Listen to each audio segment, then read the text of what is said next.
Hi there, I'm Drew Badger, the world's #1 English fluency guide, and it is a pleasure to welcome you to another advanced listening practice lesson.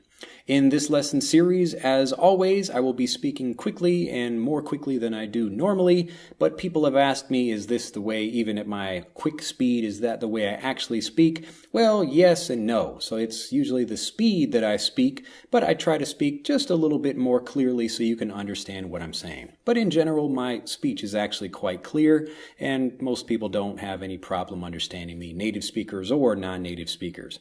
And if you have not yet seen the transcripts for these videos, I recommend you go to EnglishAnyone.com and you can find the transcripts there. We're kind of releasing the videos here on YouTube first because I know people want to get the videos, but then the transcripts for the lessons come out a little bit later. So I appreciate your patience, but if you have not seen some of the transcripts for the earlier videos, go back and watch them at EnglishAnyone.com. Anyway, let's get into the lesson. I wanted to talk about something in this video that's I don't know, it's kind of, well, I guess everything I talk about is a little bit different. I don't, try not to do a typical lesson where I'm just, pointing to some things on a whiteboard or whatever, talking about them. But I like to talk about psychology and the mind a lot. I think about that a lot, actually.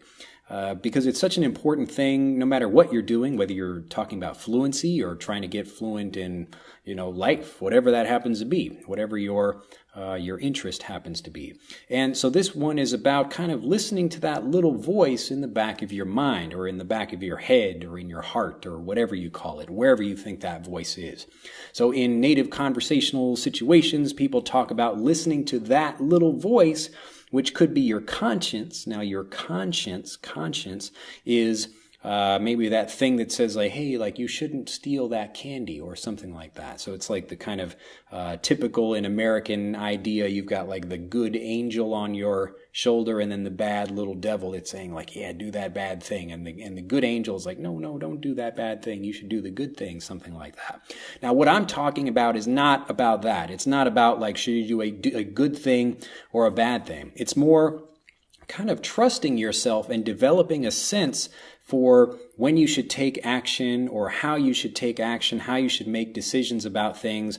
Because as people, like some people, they really like to have as much information as possible before making a decision about something. So they really want to know, okay, if I do this, then this thing will happen, and then that thing will happen, something like that. But most often in life, things don't work that way. So maybe you think something, or you have all this planning and you prepare all of these things, but then when it finally happens, like, it doesn't actually work that way. So this could be like sports is a really great example of that. Maybe you do all this training and spend all of this time planning how you should do something, what the plan for a basketball game is, for an example. And then you get into the game, and then the other team has been thinking about how to defeat that, how to do something different to that, or different from that. And then in that situation, you think, wow, like I did all this planning, and then the thing that I wanted, it didn't happen the way I thought it would. So what I'm talking about here, again, it's not like should you do something good or should you do something bad. It's more, how do you make good decisions about things in life when maybe you don't have all the answers, or even if you do think you know what's going to happen about something, you really can't know, like, for sure, because nobody really knows about the future. But how do you make good decisions about things even when you don't have access to that information? So this is something I've just been thinking about for my own personal life, and even though it's not a specific English learning thing, it's helpful as a learner because it kind of tells you whether you're doing the right thing when you're listening to something, or if you're studying in the right way for you, whatever that happens to be. So for me, when I first came to Japan and I was thinking about learning Japanese and I was in a Japanese classroom, I think I went to 2 or 3 lessons before I quit the class because I didn't like doing it. And I could feel it very quickly when I was in there for the first time that, like, it wasn't for me. And it's not because I was uncomfortable or something like that. I was just like, this is not how I should be learning. It just wasn't for me. And because I listened to that voice, I got out and then started thinking about my own way to learn. I mean, after struggling for a long time, and I was like, the reason I was in the class in the first place is because I tried to learn by myself and it didn't work out. So I thought, okay, maybe I should go to a class, and that didn't work out either. It was basically the same lessons that everybody else was using, but just in a classroom. And so it was really boring and the typical thing that people do to learn languages. Anyway, I'm glad I did it because I hated it so much that I decided to create my own system and my own way of learning after that. And that's why I do what I do now. But anyway, this isn't about language learning. This is about making decisions and how you can listen to that little voice in the back of your head that's like, yeah, this is a good idea. And you kind of know like something might be difficult, but maybe you've had that experience in your own life as well where you think, yeah, like this is a little bit tricky to do. I don't know if it's the best idea, but something tells you, and this is often something that native speakers will say, like, something tells me this is a good idea. Something tells me this is a good idea. So you don't have a good reason or you can't really explain it, but it's like somehow you just know. You just know. And native speakers will say this also, like, I don't really know how it happened, but I just knew. I just know right now. So whatever that is, you can talk about listening to that little voice in the back of your head, and I would encourage you to do that more. So no human really has access to the future anyway, and often our plans are really not happening the way we would like them to happen. So why not try listening to that little voice in the back of your head or in your heart or whatever you want to call it. People call it listening to their heart, something. But when you do that, you begin training yourself actually to make better decisions by listening to that little voice. Now, obviously, I still use, logic and reasoning when I'm like, okay, should I make this decision or that thing or choose one thing over another? I kind of think about it. And a friend of mine, when I was in high school, is kind of like a story from them. But he gave me like an interesting tip that can kind of train you to do that sort of thing. So what he did was, when he wanted to make a decision and he was, as native speakers will say, on the fence about it, like imagine you have a fence between two different yards or two different alternatives and you're on the fence. So you don't know whether to go that way or that way, something like that. So when you're on the fence about something, flip a coin and then decide like, okay, heads is this decision and tails is that decision. So you flip a coin and then right when the coin lands and you look at it, so you flip the coin and, okay, I'm going to check what the coin is. Listen to your first thought when you look at that. And most often you will like feel like a little bit disappointed about one or like kind of happy about the other, something like that.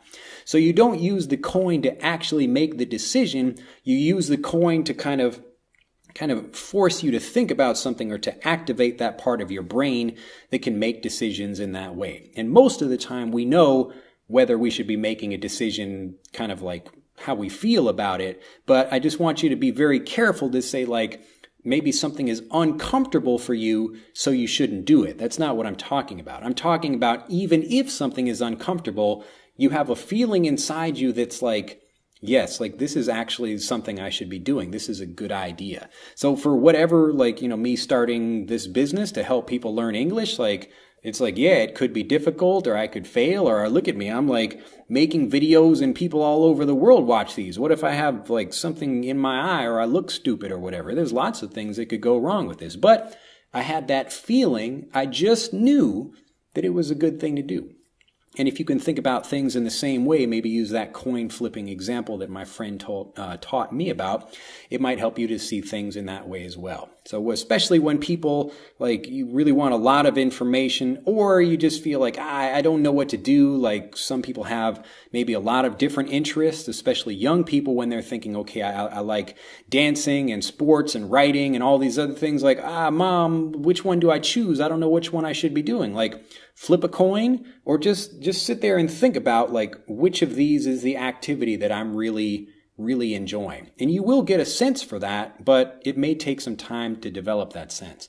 But it's something that I've been trying to develop, like it's almost like the sense for choosing things in the right way, the sense for choosing things. So you could call it again, the little voice in the back of your head, or if you call it your heart or whatever that thing is. But the point is that you should be using that more because nobody can know about the future and nobody can perfectly anticipate when something is going to happen. And then the second part of this is that after you've made a choice, like after you've kind of listened to your heart, even about something small, like maybe a little thing like, should I go to the zoo today or should I go to the park? And you just listen to the feeling like, like something tells me I just know that going to the zoo is a good idea. I don't know why, but then maybe you go to the zoo and then something really great happens to you and you think, oh, like, wow. So that begins to train you like, wow, like I listened and then I went there and then I was rewarded for that.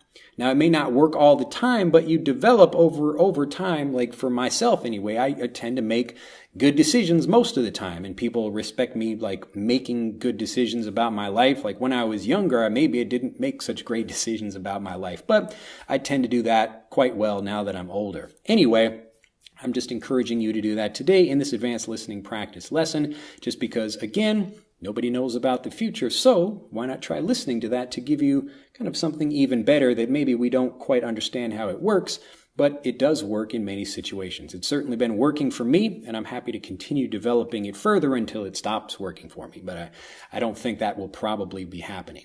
Anyway, have a fantastic day. Do go back, listen to this video a couple of times, and look forward to seeing this also appear as a transcript when we get this up on EnglishAnyone.com. If you have not seen the transcripts already for these series of videos, then do go back to EnglishAnyone.com and you can look at those. We've got our interactive transcript and video player that you can enjoy, and you can practice with these even at a faster speed. So you can even slow the videos down, add some spaces so you can practice repeating after me, and then of course you've got the transcripts there as well, so you can read along with what I'm saying, even at fast speed. Anyway, have a fantastic day. If you've enjoyed this video, do like it, do share it with maybe 500 people or 1,000 people, whoever you know. That would be great, just so we can get more people practicing with actual native conversation and actual native speakers at native speed. Anyway, have a fantastic day. Do become a subscriber to the YouTube channel if you're not already, and I will see you next time. Bye-bye. To continue learning, click on the link in this video to download Speak English Naturally, our free guide to speaking and sounding like a native English speaker.